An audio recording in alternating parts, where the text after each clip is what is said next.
بسم اللہ الرحمن الرحیم یسبح للہ ما فی السماوات وما فی الارض الملک القدوس العزیز الحکیم هو الذی بعث فی الامیین رسولا منہم یتلو علیہم آیاتہ ویزکیہم ویعلمہم الکتاب والحکمہ۔ اب دیکھیے آپ، جیسے وہ آیت 3 دفعہ آ چکی تھی، یہ چوتھی مرتبہ آ رہی ہے۔ وہ بنیادی طریقہ کار کیا تھا؟ قرآن کی تلاوت۔ قرآن اس مقناطیس کے مانند تھا کہ جس کے اندر جس کی روح بیدار ہے اس کو کھینچ لے گا۔ یہ ہے آپ کا آلہ دعوت۔ اب آپ کے پاس وہ آ گئے جو سلیم الفطرت، کسی درجے میں سلام، جن کی زیادہ سلیم الفطرت اور زیادہ جو ہے وہ فوراً آ گئے۔ کچھ کو تھوڑا سا وقت لگا، پھر کچھ اور وقت لگا، کچھ اور وقت لگا، تو 12 برس میں مکے کی جو ہے وہ ہانڈی کے اندر پوری طرح بلو کر نکال دیا گیا۔ اور جو نکالا پھر ان کی تربیت، ان کی تعلیم اسی کتاب سے، حکمت قرآن پر بیس کر رہا ہے سارا پروسیس۔ تربیت بھی قرآن سے، تزکیہ بھی قرآن سے، دعوت بھی قرآن سے، تذکیر بھی قرآن سے، تبشیر بھی قرآن سے، انذار بھی قرآن سے۔ تذکیر، انذار، تبشیر، اس سے دعوت ہو گئی، اور شفاء لما فی الصدور، دل کے اندر کے جو روگ ہے ان کا علاج۔ یہ دل کا روگ ہے کیا؟ دنیا کی محبت، اللہ خیر صلی اللہ، مال کی محبت، اولاد کی محبت، سب کیا ہے؟ ہاتھی کے پاؤں میں سب کے پاؤں دنیا کی محبت۔ یہ قرآن نکال دیتا ہے۔ هو الذی بعث فی الامیین رسولا منہم، وہی ہے جس نے بھیجا، اٹھایا امیین میں سے ایک رسول، انہی میں سے۔ یتلو علیہم آیاتہ، ان کو پڑھ کر سناتا ہے اللہ کی آیات۔ یہ وہ مقناطیس۔ وَيُزَكِّيهِمْ وَيُعَلِّمُهُمُ الْكِتَابَ، وہ تزکیہ کر رہا ہے۔ تلاوت آیات کے ذریعے سے غلط نظریات ختم ہوئے، غلط نظریات ختم ہوئے۔ ان غلط نظریات پر جن ہمارے اعمال کی بنیاد تھی، ہر عمل کے پیچھے کوئی نظریہ ہے، کوئی ویلیو ہے جو آپ کے ذہن میں ہے، جس کے تحت آپ کوئی بھاگ دوڑ کر رہے ہیں، کوئی عمل کر رہے ہیں۔ وہ ویلیو غلط ہے تو عمل غلط ہوگا، ویلیو صحیح عمل صحیح ہوگا۔ قرآن نے ویلیو آپ کی صحیح کر دی، تو گویا کہ اب یہ برے اعمال، بری عادات، یہ جیسے پت جھڑ میں پتے جھڑ جاتے ہیں، خود ہی جھڑ جائیں گے۔ کیسے رہیں گے؟ اندر سے غذا ہی نہیں مل رہی، اندر تو جڑ ختم ہو گئی ان کی۔ یہ ہے تزکیہ۔ اور پھر تعلیم کتاب و حکمت، اب انہیں سکھاؤ، احکام دو، اور بڑی گہری بصیرت والی باتیں بھی سکھاؤ۔ وہ سب کے لیے نہیں ہے۔ اس کو وہ کہتے ہیں، جیسے کہ ہمارے ہاں عربی مدارس میں بھی اب ہے شعبہ تخصص۔ فارغ التحصیل تو تم ہو گئے، اب تخصص کرو۔ یہ اصل میں تعلیم حکمت جو ہے، یہ محمد رسول اللہ کی تعلیم کا اور تربیت کا شعبہ تخصص ہے۔ یہ سب کے بس کا روگ نہیں۔ وَمَن يُؤْتَ الْحِكْمَةَ فَقَدْ أُوتِيَ خَيْرًا كَثِيرًا يُؤْتِي الْحِكْمَةَ مَن يَشَاءُ وَمَن يُؤْتَ الْحِكْمَةَ فَقَدْ أُوتِيَ خَيْرًا كَثِيرًا۔ یہ اللہ تعالیٰ کسی کسی کو صلاحیت دیتا ہے۔ اس سے پہلے تو وہ کھلی گمراہی میں تھے۔ وَآخَرِينَ مِنْهُمْ، اور محمد کو بھیجا ہے اللہ نے صرف امیین کے لیے نہیں، اوروں کے لیے بھی جو ہے تو انہی میں سے پوٹینشلی، لَمَّا يَلْحَقُوا بِهِمْ، ابھی ان میں شامل نہیں ہوئے۔ حضور سے ان کے بارے میں پوچھا گیا، حضور نے مجلس میں بیٹھے ہوئے تھے، سلمان فارسی ان کے کندھے پر ہاتھ رکھا، فرمایا حکمت اگر سریا پر بھی ہوگی تو اس کی قوم کا کوئی شخص اسے لے آئے گا۔ اور کم سے کم یہ کہ تمام جو حنفی مسلمان علماء وہ سمجھتے ہیں کہ اس حضور کی حدیث کا مصداق امام ابو حنیفہ ہے رحمۃ اللہ علیہ۔ بہرحال اس میں کوئی شک نہیں کہ ایرانی قوم جو ہے بحیثیت مجموعی بہت ذہین، فتین، فلاسفر ایک سے ایک بڑھ کر، متکلم سارے کے سارے ایرانی ہیں۔ یہ ساری چیزیں ان کے ہاں فلسفہ، منطق، دو چیزیں کی گھٹی میں۔ 3 مراکز رہے ہیں دنیا میں فلسفہ اور منطق کے، ہندوستان، ایران، یونان، 3 ہے۔ نمبر 2 پہ جرمنی آ جائے گا، اس لیے کہ وہ بھی ایرینز ہیں۔ یہ ایرینز ہیں، یہ حام کی نسل ہے میری تحقیق کے مطابق۔ اللہ تعالیٰ نے سام کی نسل کو چن لیا نبوت کے لیے، حام کی نسل کو چن لیا حکمت کے لیے۔ وآخرین منہم لما یلحقوا بہم، میرے نزدیک اس آیت کی صحیح تعبیر کیا ہے کہ ایک نیوکلیس، جیسے کہ اسٹرکچر آف ایٹم ہے، ایک نیوکلیس ہے، اس میں پروٹونز ہوتے ہیں، اور بھی بڑی بلائیں ہوتی ہیں، اب تو ایک سے ایک نکلی آ رہی ہیں۔ جب ہم نے فزکس پڑھی تھی تب یہ تھا کہ ایک نیوکلیس ہے، اس میں پروٹونز ہیں، پازیٹیو چارج ہے، اور پھر یہ ادھر جو ہے وہ اب جو الیکٹرانز چل رہے ہیں دائرے میں، بڑا ایٹم جو ہے وہ بہت سے دائروں میں۔ تو نیوکلیس اس امت کا امیین، بنو اسماعیل، اور ان کے تابع اہل عرب مشرکین، یہ نیوکلیس۔ پھر سب سے پہلے ایرانی آ گئے، پہلا جو ہے نیوٹرون الیکٹران ایرانیوں کا ہے۔ پھر رومی آ گئے، کچھ آ گئے ادھر سے، کچھ قبطی آ گئے ایجپشنز، ادھر سے آگے آپ بڑھے تو ہندی آ گئے، سندھی آ گئے، پہلے سندھی آئے پھر ہندی آئے، یہ سب ہیں اب مختلف دائرے، یہ بڑھتا جا رہا ہے۔ لیکن نیوکلیس امیین اور باقی سب آخرین۔ امیین میں سے چونکہ خود حضور تھے لہذا ان پر اتمام حجت آخری درجے میں ہو گئی، لہذا ان کے لیے کوئی رعایت نہیں تھی، اگر ایمان نہیں لائیں گے تو قتل کر دیے جائیں۔ یہ سورہ توبہ میں ہم پڑھ چکے ہیں۔ آخرین کے لیے رعایت یہ ہے کہ چاہیں تو اسلام لائیں چاہیں تو نہ لائیں، یہودی رہیں، عیسائی رہیں، کوئی رہیں، مجوسی رہیں، ہندو رہیں، سکھ رہیں، پارسی رہیں، جو چاہیں رہیں، لیکن نظام اسلام کا ہوگا، غلبہ اللہ کا ہوگا، دین ہم قائم کریں گے، تم رہو اپنے طور پر جو ہندو رہو، جو چاہو رہو۔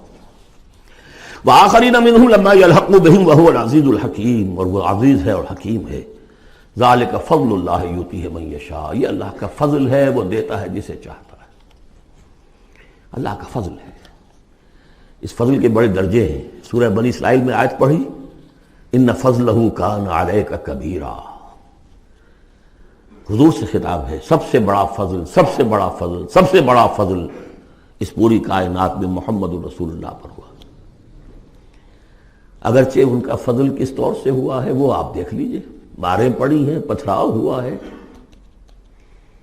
خون کے دھارے چھوٹے ہیں۔ اللہ کا فضل جو ہے دنیا میں وہ ناز و نام نہیں ہے، عیش نہیں ہے، آرام نہیں ہے۔ جس میں سب سے بڑا فضل تھا اسے یتیم پیدا کیا، پوستھیومس، پیدا بھی ہوا باپ کے فوت ہونے کے بعد، بالکل مفلس قلاش۔ وہ تو مادائی حلیمہ کو کوئی اور بچہ ملا نہیں تھا تو قرۂ فال بنا میں من دیوانہ زدن ہو گیا معاملہ، ورنہ لوگ جاتے تھے، اچھے کھاتے پیتے گھرانوں کے بچے لیتے تھے، یتیم کو کون لے جائے گا؟ لیکن وہ یتیم پھر کیا بنا؟ در یتیم۔ وَوَجَدَكَ ضَالًّا فَهَدَىٰ وَوَجَدَكَ عَائِلًا فَأَغْنَىٰ أَلَمْ يَجِدْكَ يَتِيمًا فَآوَىٰ۔ پھر جو کچھ ہوا ہے سخت، آپ کا جو نوجوانی کا دور ہے، سخت مشقت مزدوری۔ آپ کہتے ہیں میں قریش کی بھیڑیں بکریاں چند ٹکوں کی مزدوری پر چلایا کرتا تھا، قرارید، درہم و دینار نہیں، قرارید، ٹکے پیسے۔ بہرحال یہ دنیا کا معاملہ۔ اور فرمایا وآخرین منہم لما یلحقوا بہم وہو العزیز الحکیم، ذالک فضل اللہ، یہ میں بیان کر رہا تھا، فضل کبیر بلکہ فضل اکبر تو ہوا حضور پر۔ پھر جو بھی محمد کے دامن سے وابستہ ہو گیا، بہت بڑا فضل ہے۔ چاہے اللہ نے ہمیں پیدائشی طور پر یہ فضل دے دیا ہے، ہم اس فضیلت کا قدر نہ کریں اور وہ پھر راندہ درگاہ حق ہو جائے، وہ دوسری بات ہے، اللہ نے تو دیا۔ بل اللہ یمن علیکم ان ہداکم للایمان، تمہیں اس راستے پر ڈال دیا ہے اللہ کے بندو، تمہیں پیدا کیا وہاں جہاں تم نے پیدا ہوتے کال میں اذان سنی ہے اور دوسرے کال میں اقامت سنی ہے، اس سے بڑا فضل کیا ہوگا؟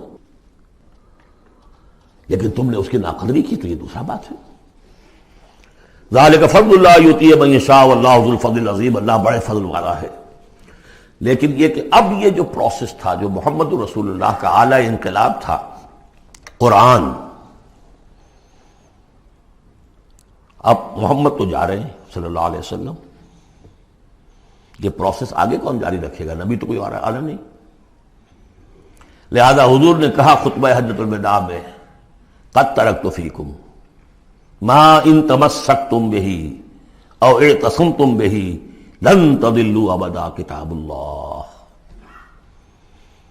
میں چھوڑ کر جا رہا ہوں، یہ محمد کے قائم مقام ہے، یہ قرآن،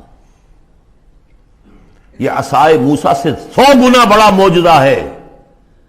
عصائے موسیٰ صرف موسیٰ کے ہاتھ میں تھا تو معجزہ تھا، بعد میں تو وہ لٹھیا کی لٹھیا ہے، اور کیا ہے، پڑا ہوگا کسی ٹرنک کے اندر، شاید ہو اب بھی، جیسے کہ کہتے ہیں یہودی ہے لاٹھی ہے، اب وہ سانپ تو نہیں بنے گا کسی کے لیے۔ یہ معجزہ ہے جو ہر ایک کے ہاتھ میں آ سکتا ہے، بشرطے کہ اس کا حق پہچانے، اس کا حق ادا کرے۔ اس کی قدر و قیمت کو جانے. افبہذا الحدیث انتم مدہنون وتجعلون رزقکم انکم تکذبون. اس کے ساتھ تمہارا یہ معاملہ ہے، یہ مداہنت ہے. دنیا بھر کی زبانیں سیکھ لو، دنیا بھر کے علوم سیکھ لو، اتنی عربی نہیں کہ قرآن مجید کو براہ راست سمجھ سکو. اور اگر یہ قرآن تمہیں پوزیس کر لے گا تو خدا کی قسم کھا کر کہتا ہوں کہ کسی اور کام میں دل نہیں لگے گا آپ کا. یہ کیا کام ہے؟ گھس گھس گھس گھس گھس کر کے تنخواہ ہو گئی 30,000 40,000 50,000 تنخواہ لے کے آ گئے. بس یہی ہے. Were you created for that? ابراہیم بن ادم کا آپ نے سنا ہوگا نام. بادشاہ تھے کسی علاقے کے، شکار پر گئے ہوئے تھے تو وہاں کہیں آواز انہیں سنائی دی، کسی فرشتے کی تھی یا یہ کہ خود ان کے اپنے دل کی آواز تھی. یا ابراہیم لہذا خلقت ام لہذا امرت. اے ابراہیم سوچو، کیا اس کام کے لیے تمہیں پیدا کیا گیا تھا؟ کیا تم اس کام کے لیے پیدا کیے گئے تھے اور تمہیں اس کام کا حکم ہوا تھا شکار کرو جا کر؟ بس وہی سے کایا پلٹ ہوئی. تو سوچنے کی بات ہے. اب ترتیب بتا رہا تھا اصل میں، ورنہ بات لمبی ہو جائے گی، کہ اب یہ قرآن کے بارے میں تمہارا طرز عمل کیا ہوگا. تصویر دکھائی جا رہی ہے پھر سابقہ امت کی، انہیں بھی ہم نے دی تھی کتاب تورات. مثل الذین حملوا التوراۃ ثم لم يحملوها كمثل الحمار يحمل اسفارا. مثال ان لوگوں کی جو حامل تورات بنائے گئے پھر وہ اس کے حامل ثابت نہ ہوئے. اور حمل میں خاص ایک بات ہے، حمال کسے کہتے ہیں؟ بوجھ اٹھا کر ایک جگہ سے دوسری جگہ لے کر جانا، حمال اسے کہتے ہیں. اسر اور حمل میں میں نے فرق بتایا تھا آپ کو سورہ بقرہ جب پڑھ رہے تھے آخری، کہ اسر وہ بوجھ ہے جس کے نیچے انسان دب کر رہ جائے، چل نہ سکے، اسر ہے. اور حمل وہ ہے جس کو لے کر چل سکے. اب عورت کا بھی حمل ہوتا ہے، وہ لے کر چلتی ہے. بہرحال جب ایڈوانس پریگننسی ہوتی ہے دکھ تو ہے، تکلیف ہے، وہن علی وہن تو ہے، چل سکتی ہے. اسی طرح حمال ہے، وہ لے کے جا رہا ہے. تو حمل التوراۃ، یہ اللہ تعالیٰ جس کو کتاب دیتا ہے حامل بناتا ہے، اس کے ذمے سے پہنچاؤ. لتبیننہ، تمہارا فرض ہے اسے واضح کرو، اسے عام کرو. یا اہل القرآن، حضور نے فرمایا ہے قرآن والوں، لا تتوسط. ایک ذہنی سہارا ہمارے پاس اللہ کی کتاب ہے. 40 من سونا ہم نے لگا دیا ہے اس قرآن کو تاروں سے لکھنے پر. معلوم ہے آپ کو، رکھا ہوا ہے ہمارے ہاں، ایوبی دور کی یادگار. بہرحال قرآن مجید کے حامل بنائے گئے تھے اس لیے کہ اوروں تک پہنچاؤ. ثم لم يحملوها، انہوں نے نہیں اٹھایا. کمثل الحمار، ان گدھوں کے مانند ہے. يحمل اسفارا، جو کتابوں کا بوجھ اٹھائے پھر رہا. مکالمات فلاں تم بھی لکھ دیجئے، آپ باندھ کر گشڑی رکھ دے، انسائکلوپیڈیا برٹانی کا پورا رکھ دے، گدھے کو کیا فائدہ اس سے. مثل القوم الذین کذبوا بآیات اللہ، مثال اس قوم کی جس نے اللہ کی آیات کو جھٹلایا. بے صاحب بہت بری ہے. اب یہ جھٹلانا میں پہلے واضح کر چکا ہوں سورہ واقعہ پڑھتے ہوئے، یہ جھٹلانا ہے. یہ ہمارا قرآن کو جھٹلا رہے ہیں ہم اپنے عمل سے. ایک شخص آپ سے پوچھے گا آپ قرآن کو اللہ کا کتاب مان لیا؟ میں مانتا ہوں. آپ نے کبھی پڑھا اس کو؟ آپ 7 سمندر کا سفر پار کر کے یہاں MBA کرنے تشریف لے آئے ہیں امریکہ میں. MBA معلوم ہوتا ہے کہ کوئی پتہ نہیں، کوئی جنت کی کوئی سیٹ ہے کیا ہے. قرآن آپ نے نہیں پڑھا تو کیسا ایمان ہے آپ کا قرآن پر؟ کیا جواب دیں گے؟ تکذیب کر رہے ہیں اپنے عمل سے. بئس مثل القوم الذین کذبوا بآیات اللہ واللہ لا یہدی القوم الظالمین. اللہ ایسے ظالموں کو زبردستی تو ہدایت نہیں دیتا. اللہ کی ہدایت ایسی گھٹیا شے تو نہیں ہے، اتنی حقیر شے تو نہیں ہے. اب دیکھیے 4 آیتیں، یہ یہاں پر بھی 4 4 جمع 3 کی تقسیم ہے. 4 آیتیں پوری ہو گئی تھی. حضور کی بعثت 2 میں ہے. امیین نیوکلیس ہے، آخرین سب الیکٹرانز ہیں اس کے چاروں طرف. یہ ملٹی نیشنل امت ہے. ملٹی نیشنل فرمز تو آپ کو معلوم، ملٹی نیشنل. جبکہ سابق جو امت تھی بنی اسرائیل، وہ یونی ریشیل، ایک نسل کی. یونی ریشیل، یونی نیشنل، یہ multi racial, multi national. Hindi بھی، فارسی بھی، ایرانی بھی، ترک بھی، چینی بھی. اب تو دنیا کا میں نہیں سمجھتا کہ کوئی قوم رہ گئی ہو، کوئی نسل رہ گئی ہو جس میں کچھ نہ کچھ مسلمان موجود نہ ہوں. اور دوسری بات یہ کہ حضور کا بنیادی کیا ہے؟ اعلی دعوت، اعلی تربیت، جس سے کہ مردان کار تیار کیے جو جہاد اور قتال کریں گے، وہ ہے قرآن. اب آگے 4 آیتوں میں وہ جو طرز عمل ہمارا ہو گیا اس کی تصویر دکھائی جا رہی ہے بنی اسرائیل کے طرز عمل میں. مثل الذین حملوا التوراة ثم لم يحملوها كمثل الحمار يحمل اسفارا بئس مثل القوم الذین كذبوا بآیات اللہ واللہ لا يهدی القوم الظالمین. اس کے بعد نتیجہ کیا نکلتا ہے؟ جو آیات الہیہ سے رشتہ ٹوٹے گا تو سہارا کیا چیز رہ جائے گی؟ ہم تو اللہ کے چہیتے ہیں، لاڈلے ہیں، ہمیں تو جہنم میں کوئی جھونک ہی نہیں سکتا. جھونکے گا بھی تو دوسروں کی آنکھ میں دھول جھونکنے کے لیے چند دن کے لیے، ہمیں بھی ڈال کے فوراً نکال لیں گے.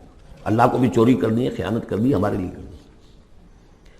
اور ہم جیسے بھی کچھ ہیں، جو بھی کچھ ہیں، زانی ہیں، شرابی ہیں، جو بھی کچھ ہیں، لیکن تیرے محبوب کی امت میں، جب تیرے محبوب کی امت میں ہے سیلویشن از گارنٹیڈ.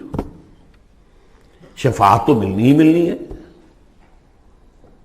بہت زیادہ کرنا ہے تو کسی بزرگ کی مزار پہ دیگے بھی چڑھا ہے، بس اور کیا رہ گیا.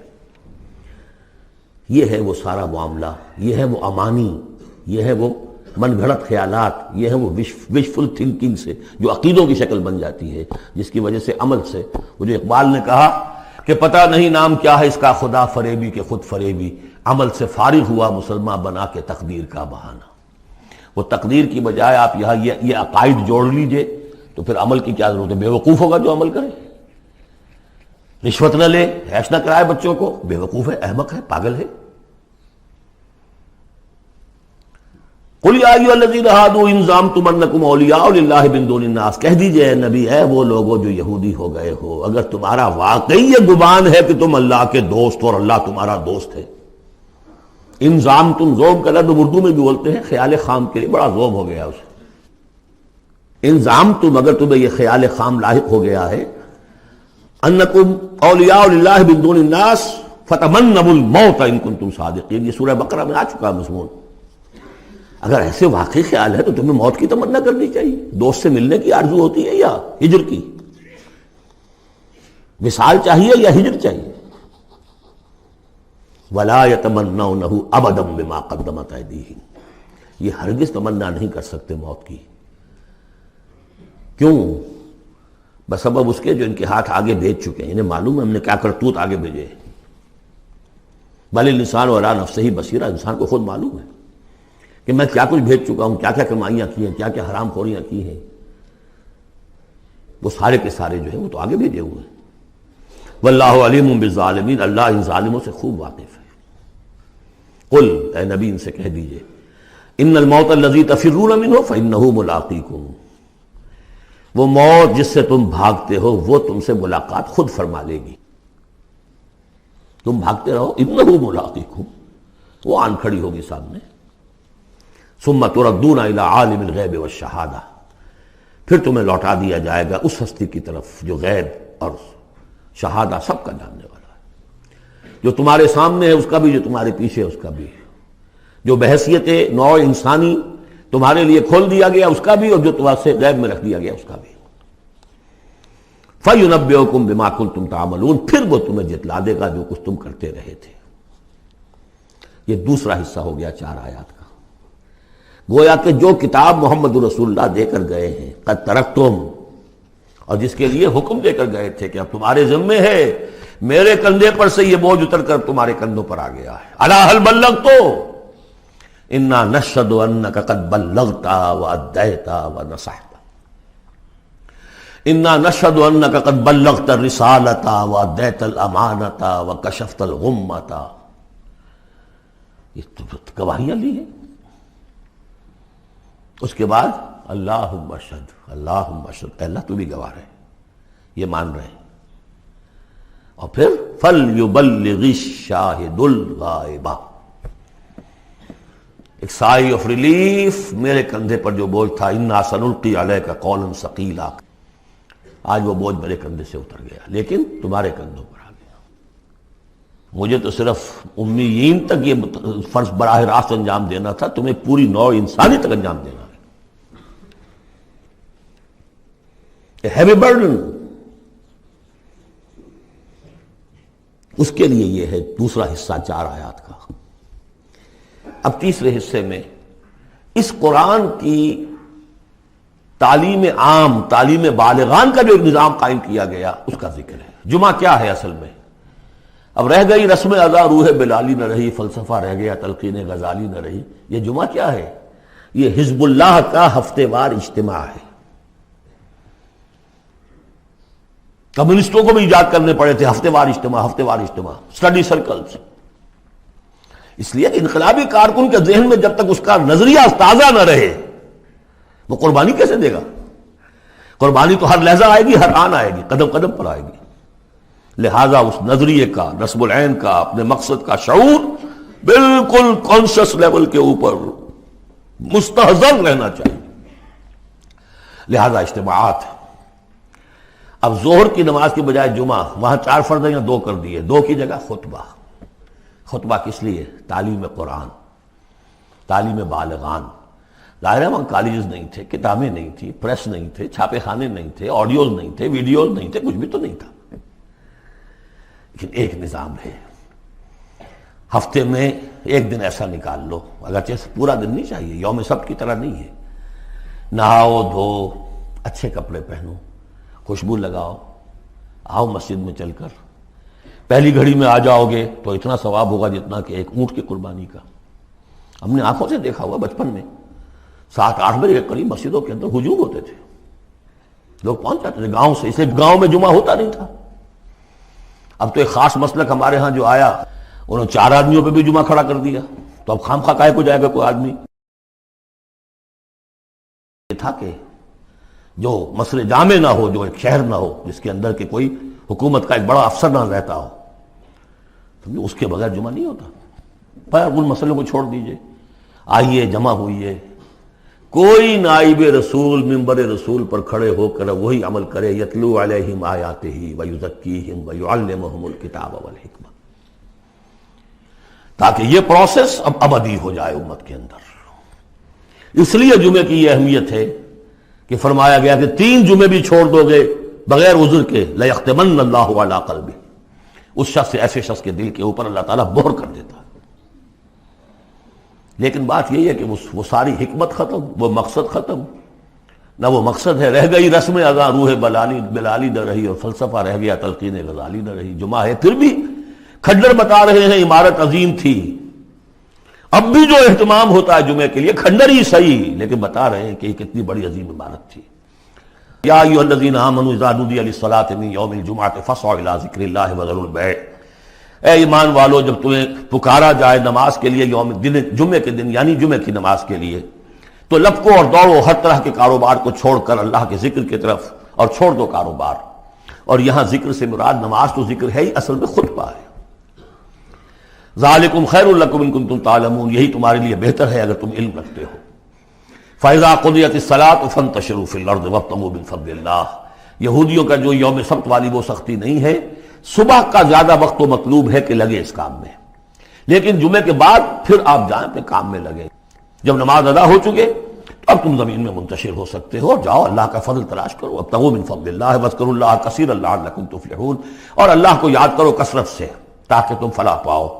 وَإِذَا رَأَوْا تِجَارَةً، اب یہ یہ بھی کمزوری آ گئی جو مسلمانوں کے اندر ایک پیدا ہوئی تھی، اس کا طرف اشارہ کر دیا گیا اس صورت میں بھی۔ جب انہوں نے دیکھا کوئی تجارت کا معاملہ یا کوئی اور کھیل کود، انفضوا الیہا، تو خاص منافقین جو تھے وہ دوڑ کے چلے جاتے تھے، وترکوک قائما، اور آپ کو چھوڑ جاتے تھے کھڑے ہوئے۔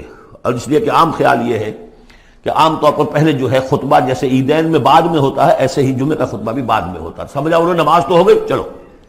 فرمایا نہیں، قل ما عند اللہ خیر من اللہو والتجارہ، ان سے کہہ دیجئے جو اللہ کے پاس ہے وہ کہیں بہتر ہے اس کھیل کود سے بھی، تجارت سے بھی۔ واللہ خیر الرازقین، اور اللہ بہترین رزق عطا کرنے والا ہے۔